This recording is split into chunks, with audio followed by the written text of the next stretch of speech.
Well, hey everyone, welcome back to another session. We are currently working through the book, The Body Keeps the Score by Dr. Bessel van der Kolk. Right. And wow, what an amazing work. Yeah. He is the premier guy that's the lead voice, if you will, on trauma. He's been working in this field for the past 40 years. We have cautioned you. We were talking to somebody yesterday, and we want to make sure we caution you that this is the book is amazing, but there are some pretty heavy parts because he recounts a lot of stories with clients. Different kinds too, right? That's right. So we're on one hand suggesting maybe our summary is enough, because so much of what we're touching on, just like mindfulness that we'll talk about today, we've talked about in so many other books. Right, right. But this one has some heaviness to it, so we just want you to be aware of that. I think the takeaway, because we're not sharing stories, is that he is showing that these different things he's talking about works. Through some of the hardest stories you could possibly hear, he has used these strategies. And that's why we're not necessarily going to share the stories, because we just want you to know that it's backed up by all really decades of research and study. So then I want to give a quick summary of chapter 13, 4 ways. Right. The first one is finding a way to become calm. And that sounds obvious, right? We have to find a way to calm our limbic system. And things like breathing and exercise, things he'll talk about. Yoga, he spends a lot of time on yoga. Things like, actually you have them there, I believe, massage. Right, it's just massage, it's yoga. He's also mentioned other things like Pilates, but they are things that specifically encourage you to connect you to your body. Not necessarily like you're working out for the sake of just muscle and health, but for the sake of getting in tune with the different parts of your body that you're paying attention to, whereas normally we don't really pay attention to our body. That's right. So finding a way to become calm. Number 2, learning to maintain that calm and focus when triggered with past thoughts or past emotions. So when we feel something, and we might even feel a panic or a panic attack coming on, how do we maintain that sense of calm? 3, finding a way to be fully alive in the present and engaged with others, which is a huge part of self-awareness. Being aware of who you are in any given moment. In fact, it struck me last night as we were reading the Serenity Prayer. I know I'm going to blank. Maybe you can help me. Very last part? Enjoying one moment at a time. And I thought, that's really what we're talking about. Like, when I walk outside, am I doing it to enjoy it? Because I have to get through it? Like, or can that, from a Christian point of view, can I take a deep breath, physically engaging and becoming aware of my body, and maybe at the same time saying, Lord, thank you for giving me the gift of life today. Like that sense of presence for me before God, but also a sense of self-awareness in and of myself. That intro or intero, what word does he use? Introspection. So self-awareness is a big part of it. So finding a way to be alive in the present. And then 4 is not having to keep secrets. And from yourself. From yourself. Yeah. And he has some poem in there that if you can't tell it to your mother, you'll never tell it to yourself. And his encouragement is you gotta find a safe person that you can share what's going on in your life with. But if you always keep a secret to yourself, first of all, it takes a lot of energy. It does. And second of all, it will keep you trapped. In a sense, it actually keeps you trapped in time. You're kind of stuck where the trauma happened. And so not keeping secrets, but getting them out, talking them through, and that's what we do. That's what we encourage is celebrate recovery. And a secret can be anything from you feel angry, but you try and ignore the fact that you are actually angry. You just say, no, I'm fine, which as many people do when you ask them, hey, how you doing today? And they say fine, and it's not true. That's almost keeping a secret from yourself.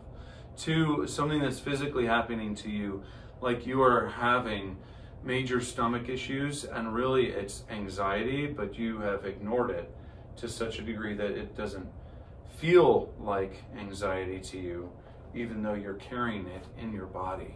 That's right. And that's a secret as well. So anyway.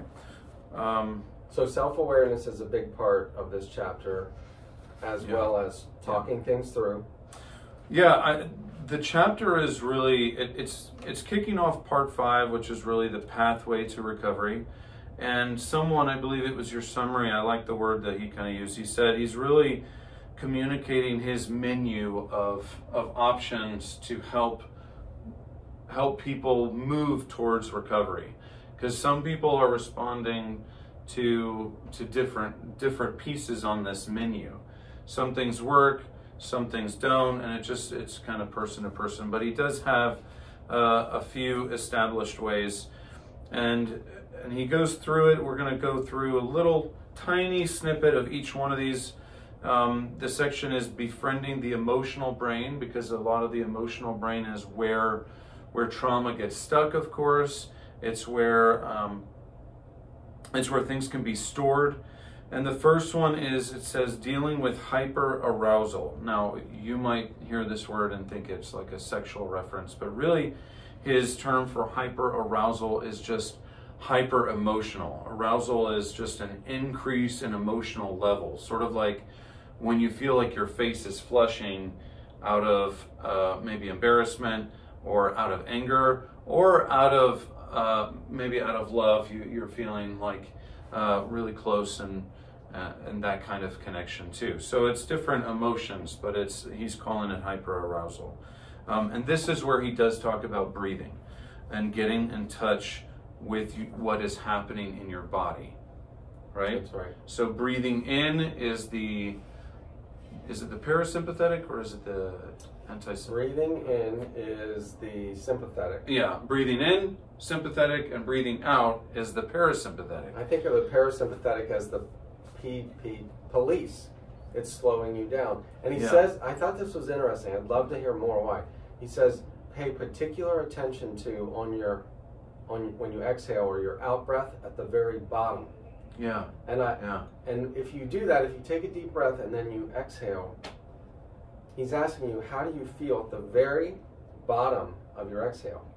Because it can make some people panicky, I think. Yes. It can make people feel like, oh my gosh, I'm out of control.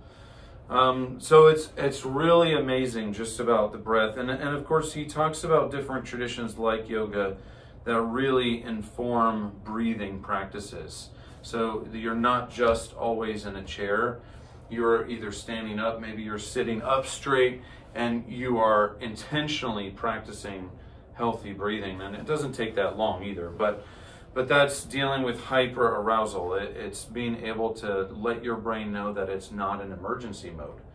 Because when you are going through trauma, usually you move towards very short breaths, or you even hold your breath.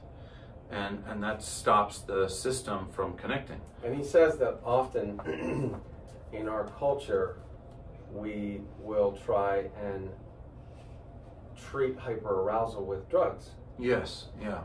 And he does say there's a place for that. But he said often kindergarten and first grade teachers are the best at treating that, because they're so used to having kids come to them, and their immature brains are firing, they're hyper aroused. And they're able to say, okay, Jimmy, slow down. What do they say? Take a deep breath, just relax, right? And they usually say other things. My wife is an early childhood education major, and you know, she will say things to when our kids are young, like, look at me. Yes. Or like, give 3 claps so you get in sync with everybody. And it's just different ways to bring the hyper emotion back into a level playing field. And he goes on to say, you know, someone at 5 years old is the same thing as someone who is That's right. an adult as well. We all still have our emotions. Yeah. So it's not like they go away, although they can get deadened. But number 2 is no mind without mindfulness. Mindfulness is really just, he's saying we don't want to be afraid of feeling. We don't want to be afraid of actually feeling emotions. People who have trauma or addiction, they're afraid of the intense emotions where they feel out of control. Yeah, that's right. And you know, I often try and relate this to what Jesus teaches. And I think of Jesus telling from a mindfulness point of view. Yeah. He tells the Pharisees they're whitewashed tombs. That's pretty harsh language. Yeah. I even am always aware when I read it, you hypocrites, right? Yeah. I'm aware that's strong language. But if you think about it, he's really condemning them for not being aware of who they are. And not being alive. Yeah. Like you're not paying attention to what aliveness looks like. The tomb aspect I felt was kind of you're just cold stone. Yes. You know, cold white stone that has no feeling. That's right. And to take it a step further, he's saying, you tithe from your spice racks. Meaning, it's pretty impressive if you think about it. They're literally taking 10% of their spices and giving it away. But Jesus condemned their hearts for doing that. Yeah. They were not self-aware. Because it was a mechanical thing. That's right. It was just, we do this because we know that we're righteous, right? But this is really about the connection from emotion to mind to body. Yeah. You're starting to, again, like Kurt Thompson said, integrate those different pieces. So that way you actually understand where the emotion is happening. You know, when you say, oh, I'm feeling stressed, and you might feel tense in your shoulders. But some people feel anxiety and they might feel it in their gut. Yeah. You know, but there are other places where you can literally hold your emotions too, which is amazing. Right. And mindfulness isn't just about quieting your mind. It's paying attention again to what is going on, knowing yourself, like literally. Or, did you just say this? As Kurt Thompson said, paying attention to what you're paying attention to.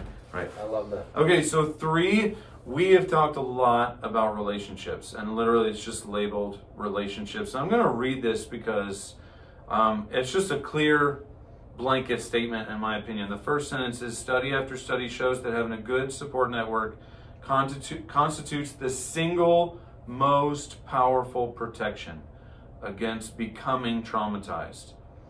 So basically, even though you may have had trauma in the past, being in the context of relationships is the single most powerful thing you can do to again move towards recovery. He does say traumatized human beings recover in the context of relationships.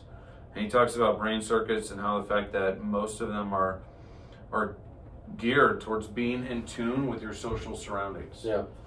Hebrews 10, we've said it before, 25, 26, 27. Don't give up. Don't forsake meeting together. Yeah. It's very powerful. It's very healing. He even has another, in terms of step study, he even does say, you do need a guide who is not afraid of your terror. There's a few other elements to it, but basically he's saying, this is why we need other people too, because if I were to meet with Scott and I could tell him something and he's not afraid of what I'm sharing, or he's not afraid of even the thing that I'm struggling with, that goes a long way. And he says we need an anchor to be able to feel stable again.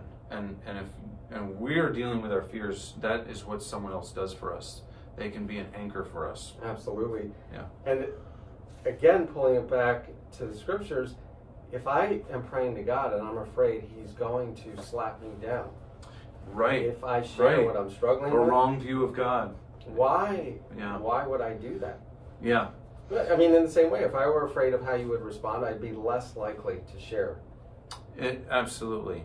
And unfortunately, that is what a lot of people are dealing with.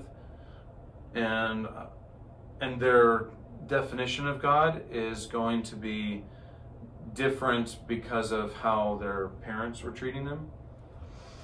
So we have this wrong view of God because of possibly parents and attachment theory. We talked about that too. Mm-hmm. But that means that we have to relearn our relationship with God too, so that He can be our anchor as well.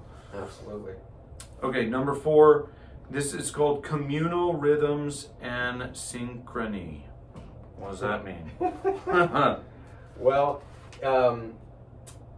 this is the part where he gets into participating in a group together at the same time. Yes. Now, I think of even singing together. And then he does list that one. He says the group can sing, they can move, they can dance. It's where your faces become attuned. It's where your bodies will move together. And we don't really.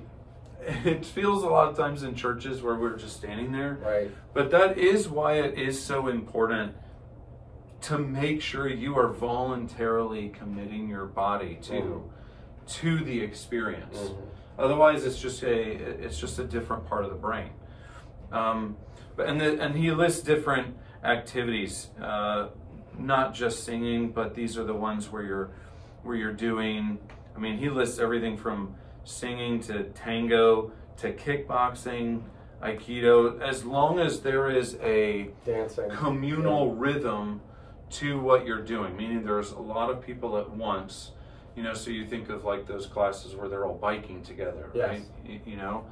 And that's important to feel connected to a larger body of people so that you can feel that I'm in tune with other people and this is a right way of feeling. Yes. You're repracticing kind of emotions in that moment. Which in many ways, in my limited perspective, in the Western church, in part of the Western church, we would stand together. Right. We would potentially, some of us would sing. Some of us sing, even quietly. Although I do think that we could do a little bit more to help understand what worshiping communally does for ourselves, emotionally, physically, mentally. Yeah. So number 5, getting in touch, and this is literally about physical touch. Yeah. Is this where he gets into massage? He talks about massage. Yeah. He talks about just the physical release of tension in our bodies too. Yeah. He does talk about making sure that we are practicing touch from a safe, establishing what touch means in a safe way. And he even says a handshake, touching someone's wrist, touching someone's arms, reestablishing literally the physical sensation of another human being relating to you in a kind and caring and safe way. Yeah. And that is extremely important because of how sensory it is. Yeah. And he does develop massage at length in the book, and it seems so it's a significant part of his therapy. And I'm just going to relate a quick story, but I heard from my wife, she was reading about massage therapy, and there's stories of people who end up crying through their massages because when the tension is released, it's starting to activate different memories, it's starting to activate different things emotionally, and it's amazing that just getting through the physical barrier, kind of the tension has been a safeguard, and a massage was able to let the walls down, if you will. Yeah. So that is something we'll talk about, because he's got some stories about how that helped people during 9/11. Yes. As well. Number 6 is taking action, which I like this one too. And I didn't realize this, but crisis can happen, and stress hormones start getting activated as well. Stress hormone starts increasing, cortisol, that kind of thing. But he says the purpose of that is to actually give us the strength and endurance to respond to extraordinary conditions.